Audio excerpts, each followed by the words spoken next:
بیر بھوم کا مطلب ہوا بہادروں کی زمین.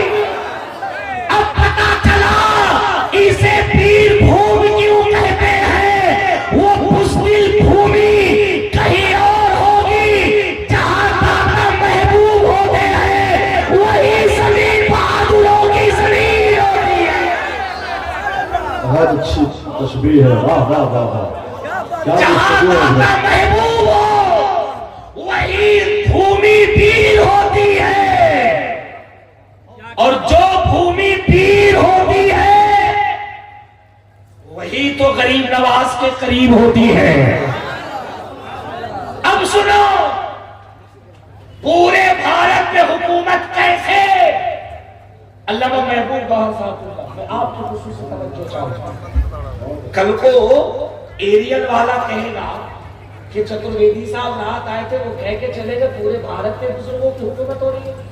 کرسچن کہہ دے گا, بودھ کہہ دے گا, سناتن کہہ دے گا, شاشوت کہہ دے گا, بودھسٹ کہہ دے گا, یہودی کہہ دے گا, عیسائی کہہ دے گا, مجوسی کہہ دے گا, صلیبی کہہ دے گا. دنیا میں جتنے بھی دھرم کے لوگ ہیں کہہ دیں گے. اتنی بڑی بات کیسے کہہ سکتے. میں بھی سوچنے لگا یا ایسے کیسے ہو سکتا ہے. لوگ کہتے ہیں کہ 75واں مہوتسو منا رہے آزادی کا اور لوگ کہتے ہیں کہ بھارت آزاد ہے. بے شک آزاد ہے, لیکن یہ بات کہاں سے آ گئی کہ حکومت اللہ والوں کی ہو رہی ہے. اب سنو میں نے جب اس پہ تحقیق کرنی شروع کی میرے ہاتھ ایک کتاب میں.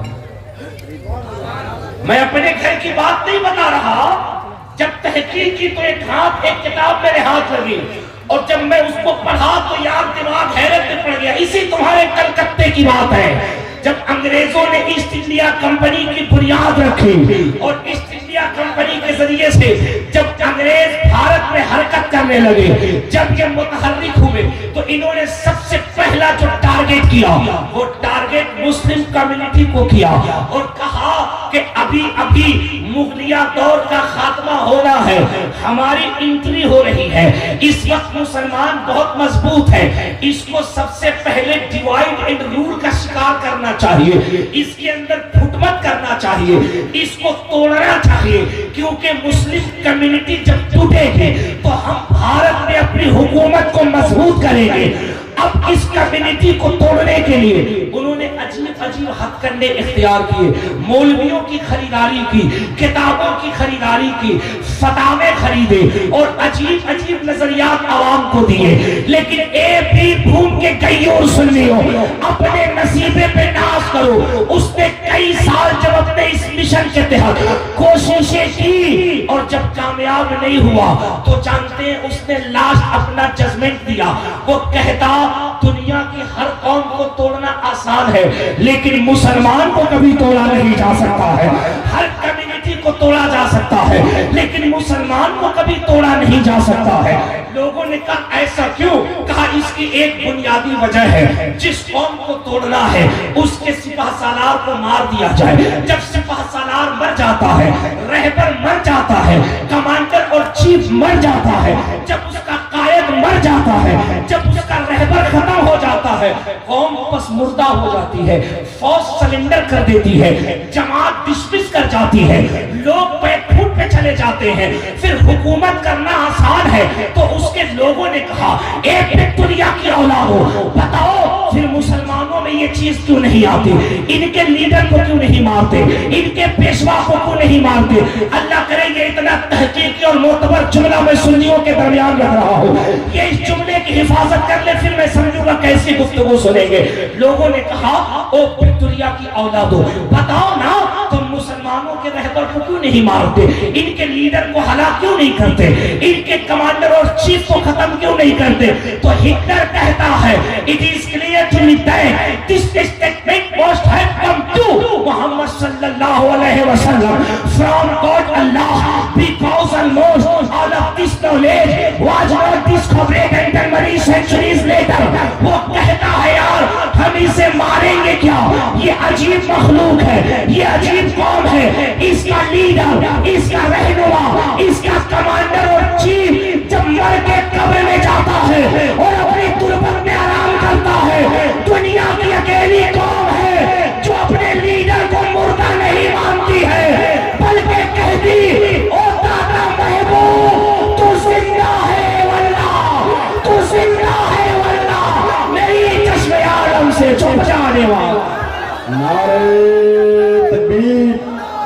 ذرا زوردار طریقے سے نعرے کا جواب دیں. نعرہ رسالت محبوب الاولیاء کانفرنس حضرت علامہ مولانا مبارک حسین صاحب چترویدی. اس نے اپنی کتاب میں لکھا یہ دنیا کی عجیب مخلوق ہے. ون پرسن یہ ورلڈ کی اکیلی ایسی قوم ہے اس کے رہنما قبروں میں ہوتے ہیں لیکن یہ کہتا یہ قبر میں مردہ نہیں ہے آج بھی زندہ ہے. دل لگا کے وہ دل لگا کے وہ کتنی بڑی بات یہ کہتا.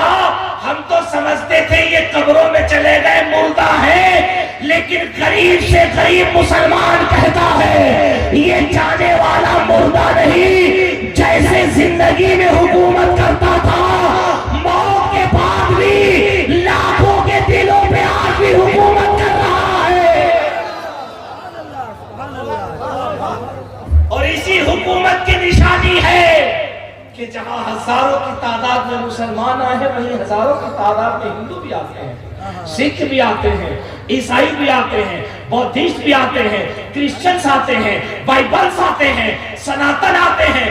یہ کہتا جس قوم کا لیڈر اور جن قوم کے لوگوں کا یہ نظریہ ہو کہ ہمارا لیڈر قبر میں بھی زندہ ہے دنیا کی پوری طاقت مل کے اگر اسے مٹانا چاہے وہ طاقتیں تو مٹ سکتی ہیں لیکن آمنہ کے بیٹے کا غلام کبھی مٹ نہیں سکتا ہے.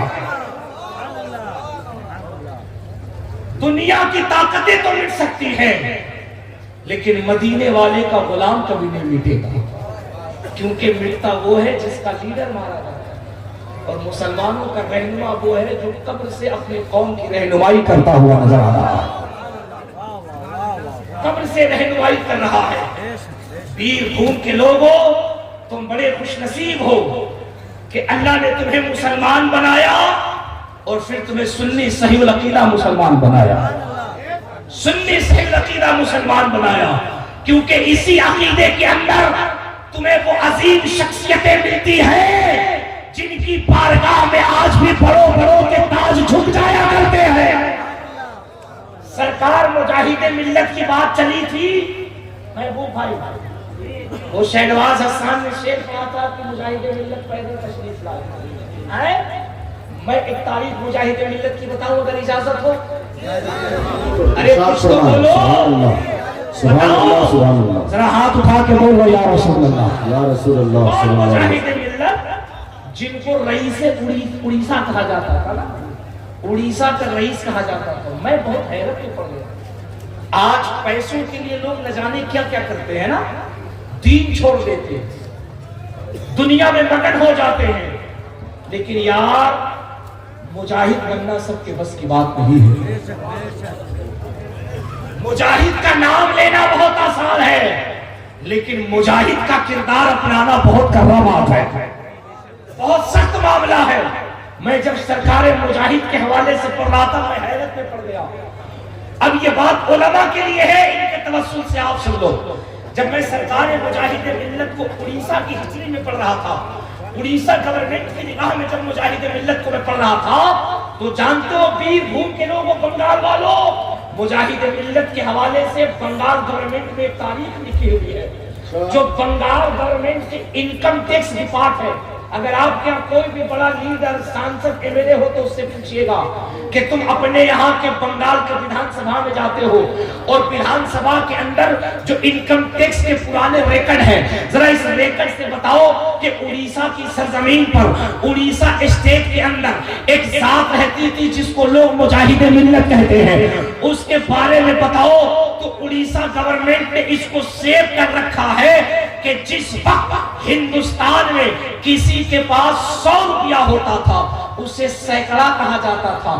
جیسے کسی کے پاس آج لاکھ روپیہ ہو تو اسے لکھپتی کہا جاتا ہے, کسی کے پاس 1 کروڑ ہو تو اسے کروڑ پتی کہا جاتا ہے, کسی کے پاس 1 ارب ہو اسے ارب پتی کہا جاتا ہے, کسی کے پاس 1 خرب ہو اسے خرب پتی کہا جاتا ہے. وہ ملین بلین میں کھیلتا ہے, بڑا امیر ہوتا ہے. اس وقت جس کے پاس 1000 روپیہ ہوتا تھا وہ بڑے پیسے کا مالک ہوتا تھا, بڑی اس کی آمدنی ہوتی تھی, بڑے پراپرٹی کا مالک کہا جاتا تھا. حیرت ہے